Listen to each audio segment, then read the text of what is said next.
અને આજે ઘણા સનાતનીઓ જ આજે મંદિરનું કે ભાઈ મંદિર હજી બન્યું નથી ને એની અંદર પ્રતિષ્ઠા થાય છે ને આમ ને તેમ ને ઘણા એવા બોલવા વાળા બોલે પણ છે. તો એની સામે આપણે જોવાનું નથી.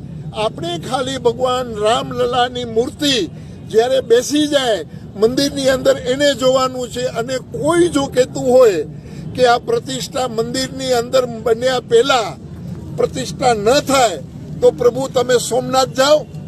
સોમનાથની 15 વર્ષ પહેલા મંદિર બન્યું, એના 15 વર્ષ પહેલા પ્રતિષ્ઠા થઈ ગઈ અને 15 વર્ષ પછી મંદિર બન્યું છે. ત્યારે કેમ કોઈ અવાજ નહોતો ઉપાડ્યો? અને આજે કોઈ પણ બોલવા માંડે છે કે આ મંદિર ગર્ભગૃહની અંદર ભગવાન રામ ન બેસે. અરે જેની અમારી પેઢીઓ રાહ જોતી હતી એ દિવસો આજે અમારી સામે આવ્યા છે તો એમને વધાવી લેવાના હોય અને કોઈ પણ બકવાસ કરે તો એને કરવા દેવાનો હોય. અને